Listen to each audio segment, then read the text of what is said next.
হজরত আজরাইল আলাইহিসসালাম মহানবী সাল্লাল্লাহু আলাইহি সাল্লাম এর রূহ কবজ করার পর হজরত ফাতেমা রাদিয়াল্লাহু তাআলা আনহা শোকে পাথর হয়ে যান। তার এই শোক দেখে যেন আকাশ বাতাস তথা সমস্ত শোকে সংকহিত হয়ে যান। পবিত্র মক্কা মদিনা সর্বত্র হজরত ফাতেমা রাদিয়াল্লাহু তাআলা আনহার শোক দেখে শোকে আচ্ছিন্ন হয়ে যান।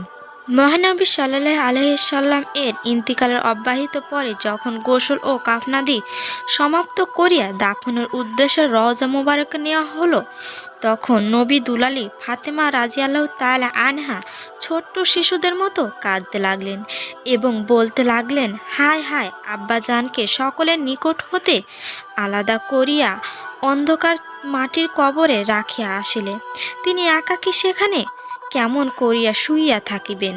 হজরত ফাতেমা রাদিয়াল্লাহু তাআলা আনহা শোকাত আর্তনাদ আজও প্রায় 1400 বছর পরও প্রত্যেক মানব হৃদয়কে দোলা দেয়।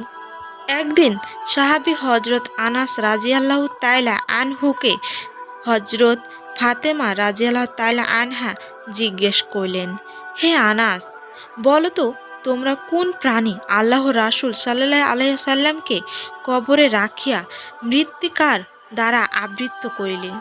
তখন তিনি বললেন, দেখুন হে মাননীয়া নবীর দুলালী, আল্লাহ রব্বুল আলামিনের বিধানের ওপর মানুষত্ব কিছুই করতে পারে না। সেখানে সাহাবী হজরত আনাস রাদিয়াল্লাহু তাআলা আনহু হজরত ফাতেমা রাদিয়াল্লাহু তাআলাকে এমন কথা বলেছিলেন ঠিকই, কিন্তু তিনি নিজেও অনেক কষ্ট পেয়েছিলেন এবং হজরত মুহাম্মদ সাল্লাল্লাহু আলাইহি সাল্লামের শোকে আচ্ছিন্ন হয়েছিলেন। তিনি হজরত ফাতেমা রাদিয়াল্লাহু তাআলা আনহার শোকাচ্ছন্ন মুখের দিকে তাকাতে পারেননি। মহানবী সাল্লাল্লাহু আলাইহি সাল্লাম এর ইন্তিকালের পর দাফন কার্য সুসম্পন্ন হলে হজরত ফাতেমা রাদিয়াল্লাহু তাআলা আনহা বলেছিলেন, আল্লাহ রাসূল সাল্লাল্লাহু আলাইহি সাল্লাম এর ওপর মাটি ফেলে তোমরা কি আনন্দিত হচ্ছ?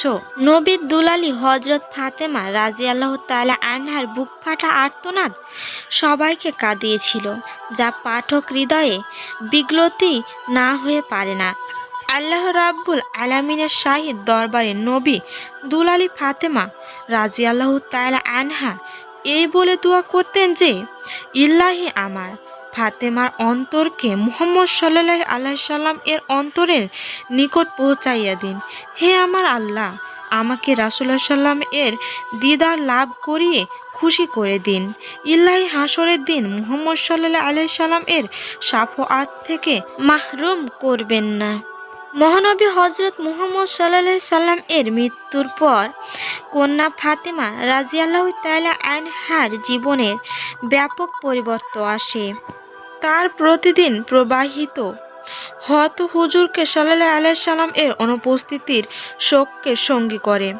এটা যে শুধু পিতা কন্যার জন্য তাহা নয়, একজন পরিপূর্ণ মুমিন মুসলমান হিসাবে আল্লাহ রাব্বুল আলামিনের একজন খাঁটি বান্দা হিসাবে রাসূলুল্লাহ সাল্লাম এর অনুপস্থিতি তার অন্তরকে বিদীর্ণ করেছিলেন।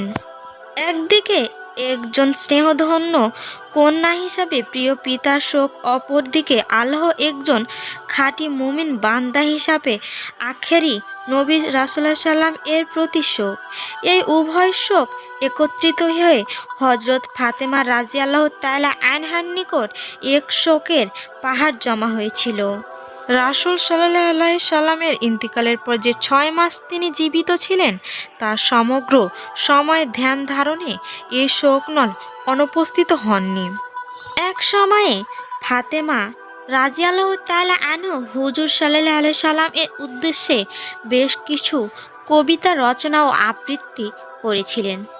ভাবগত বিচারে সে সকল কবিতা ছিল অত্যন্ত উৎকৃষ্ট মানের।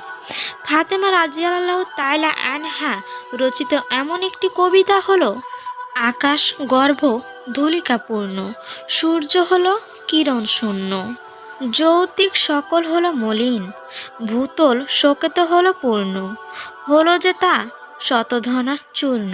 হজরত ফাতেমা রাজিয়াল্লাহু তাআলা আনহা যে কেবলমাত্র রাসূলুল্লাহ সাল্লাম এর বিচ্ছেদ বেদনা চিন্তা করতেন, কবিতা আবৃত্তি করতেন ও চোখে জল ফেলতেন তাই নয়, সাথে সাথে তিনি মহানবী সাল্লাল্লাহু আলাইহি সাল্লাম এর পবিত্র রোহনের মাগফিরাতের জন্য আল্লাহ রব্বুল আলামিনের দরবারে দোয়া করতেন।